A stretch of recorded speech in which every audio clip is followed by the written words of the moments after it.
Hey, Edible Lab here.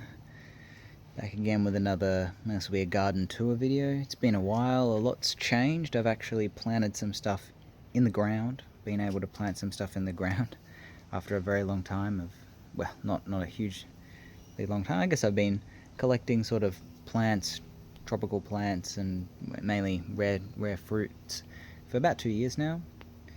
Anyway, I was recently able to plant some stuff in the ground, so I'll be showing that and what's been happening at the moment. Just a few things here. Kind of coming to the end of summer now here in Sydney, but still pretty warm, so things are still growing. Still probably got another 2 months of growing before things sort of slow down. This kangaroo apple is finally starting to ripen up. I swear it took ages, but I've never actually tried this, so I'm excited to have it. It's going a bit orange. It needs to go red before I'm gonna eat it. Taro is growing really well. Yeah, things are going alright. Got some mango seedlings here. I grew these from seed. This one is the biggest one. It's probably a year and a half old. Actually, about 2 years now, I'd say. About 2 years, close to that. Got some burdock here. It's for eating. In the process of cleaning up things a little bit. That's why everything's a bit all over the place. Some various stuff here that I'm gonna maybe move to my move somewhere else. Loquat, so I also grew from seed. This one's also, I think slightly over 2 years now. Pretty big. It's like 1.5 meters tall. This is the loquat I grafted. This is I grafted Nagasaki Wase as the variety onto it. It's doing quite well. It's put on quite a bit of growth. It's been almost a year now since I grafted that. I think I grafted it last April. Ice cream bean. Kind of don't know what to do with it. Other various things in here. Suriname cherry. It's doing well. What else have we got? Wampy. This is grafted one. It's doing okay. What is this? Yinpei? Yeah. Cherry of the Rio Grande is looking really good. Nice looking new leaves. It's healthy. Another Suriname cherry. And here I got my grafted white sapote, the Kampong, Grimmel, Jaboticaba. The Sabra is also in there. Sabra has got a little bit of new growth on it. Yeah, Sabra. Much smaller leaves. Also, often known as the small leaf variety.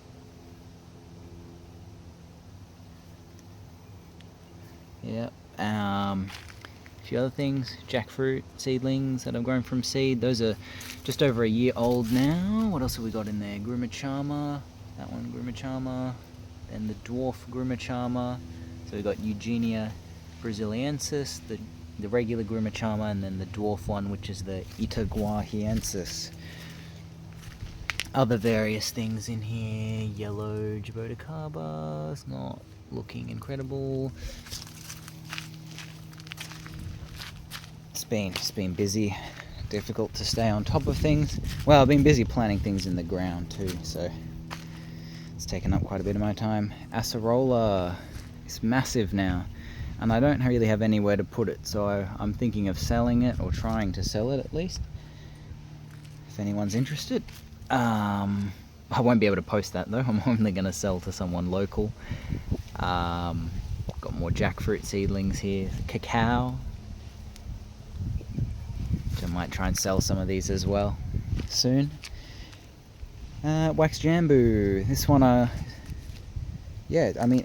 noticed it's full of roots. Like the roots it's got, well, even there you can see it's starting to come out the bottom of the pot. This is quite a large pot too. It's probably about a 50 centimeter diameter. They never sort of say it in volume, like liters or gallons. Well, we don't use gallons here, but even in liters, we don't. It's always like they sell it by the diameter of the pot, which isn't really that, you know, because it doesn't tell you anything about the depth of the pot. And anyway, this is a wax jambu. I've had this for maybe a year and a half now. Leaves get eaten a bit, but it's very healthy. This would definitely be ready to go in the ground, but I have nowhere to put it in the ground, so I might look to sell that one as well. Got the kwai muck here. This is my kwai muck that I bought from Daly's, just a regular seedling. Other various things, various coffee seedlings. White sapote. These are just seedlings. I tried grafting them. The grafts unfortunately didn't take. We had a heat wave and I think they just sort of, aborted as a result. But they're doing quite well. What else have we got that's interesting? Not too much over here now. Pitomba. I haven't taken the best care of these. It's kind of half dead actually. It's all a bit of a mess. I took down the greenhouse, just doing some cleanup. But yeah, this area here now, I've been able to fully plant out with a bunch of trees, and I just packed in kind of as much as I could, and we're going to see what works and what doesn't. Kind of a bit of an experiment zone, just to get some things in the ground, out of pots, and just sort of clean everything up. But I'll just sort of go over what we've got, and I just finished everything today here, so it's all done now, and I don't think I'm really going to be putting any more in. So here we've got Chrysophyllum imperiale, or the imperial star apple. I've got another one in there, over there. So I had two of these that I bought from the Botanic Gardens. It's in Sydney. There's a huge one there. It's one of the only, well, it's a very rare tree. It's from Brazil. It's endangered or critically endangered or something in its natural habitat, but there's a big specimen in the Botanical Gardens in Sydney. It's like 150 years old. It's a massive tree, but very sort of ornamental. You can eat the fruit too. It's related to a regular star apple. Haven't tasted the fruit, but we'll see. It's not meant to be as good to eat as the regular star apple. Anyway, I got my sugar apple in here. This should do fine, really. I don't think many people are growing sugar apple. It's fairly uncommon in Australia, actually, but it should grow absolutely fine here. I mean, it's at least as no problem with the cold here, at least in Sydney. And I think these can even take a light frost, apparently. Anyway, I've got also my red hybrid Jaboticaba. It's got some new growth. It was really good timing. We've had a lot of rain, actually. And I did a lot of the planting right before we had all that rain. So a lot of these, I think, were really able to establish very well, and I've mulched the ground, I've put compost down. I did do a bit to improve the soil. I added quite a bit of gypsum to break up the clay. It's not, I mean, some parts had quite a bit of clay and some parts weren't as bad, but it's a bad camera. I did a little bit to improve the soil, but not a huge amount. And I sort of raked in some sand, and a lot of these trees that were in pots were planted in quite well draining mix, so I tried to keep as much of that mix in the planting hole. So there's like perlite and sand in that too. The front row, actually, I sort of overlooked, is all pineapples.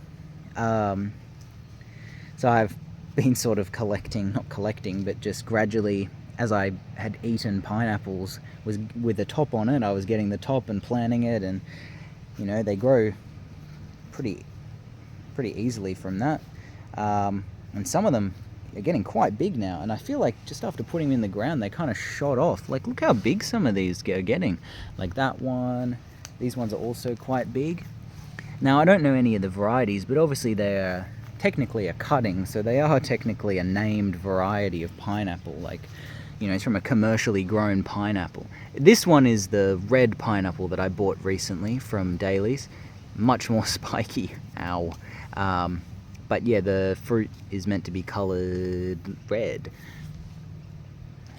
For that one, I've got also my 2 Midgem berries, the Australian native, 2 different species. This is Ostromyritis dulcis, and that's tenuifolia. I've tried this. It's a nice little fruit, little berry.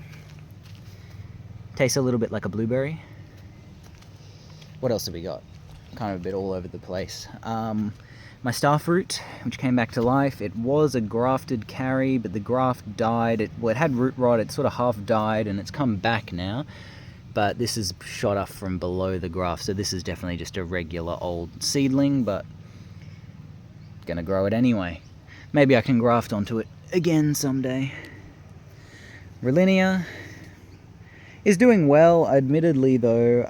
And some of these I have staked too, like Rollinia, and that over there, the Canistel, yellow sapote, egg fruit. Yeah. I have high hopes for that, but I got my Canistel there. That's one of the first, I guess, tropical plants I actually got, along with the acerola that I showed earlier. I've had it, yeah, around 2 years now. The Rollinia, a few branches broke off. I was surprised, like I never had issues with that, and then we had some wind and it just, like, one branch snapped there and then another one there. It's just because they're really long. You know, I probably should prune them shorter, but I'm probably not going to be bothered doing that. I put a few little cacao in here. I have no, it's very unlikely these will survive outside, but I'm just going to do it anyway and see. Oh, this one sort of fell over. It got kind of scratched up by a bird or something. But I've got a few cacao in here. Maybe I put 3. Yeah, I may put another one in. But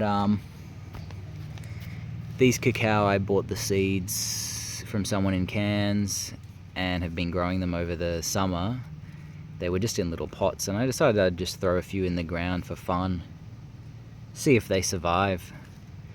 I mean, the chance of them surviving is probably about 1% or lower. But you know, you never know. I have like a bunch of them, so I just put a few of them in the ground just to see what happens. My coffee, this one I grew from seed as well. It's probably almost 2 years old. Coffee is just Arabica, but it's growing quite nicely. I've got it here in a little bit of a shaded spot. It's looking good. This was the native currant, the Antidesma. It's doing okay. Davidson's plum. And yeah, Davidson's plum. It's an Australian native. This is Davidsonia pruriens. Yeah. Then I got one of my grafted achachas that I grafted. This is from Ben at Sydney Fruit Gardening. This is his seed-grown achacha. That is a mature tree. It's flowered and set fruit, but not fully held it yet. But I grafted a few signs, and actually some of them took. There's one more actually that I may still plant. But I mean, this is, I grafted on this tiny little seedling that wasn't even a year old, that I grew from seed. And there's should we show the graft union there? Anyway, it's doing okay. I probably need to try and remove this plastic, but it's alright. This is the Bolwara. Still got one fruit on it.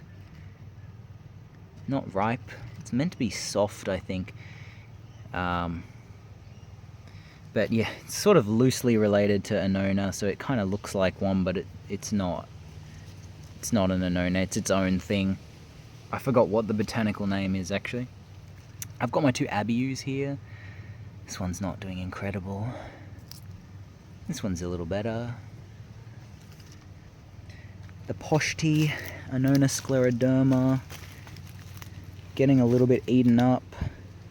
And a lot of these plants, because some of them that I had got later or had repotted, I put into good potting mix that I'd made myself, but some of them were just in, store-bought stuff, so it was kind of, not great, and I had to remove as much as I could, so almost bare-rooted some of these to plant them in the ground.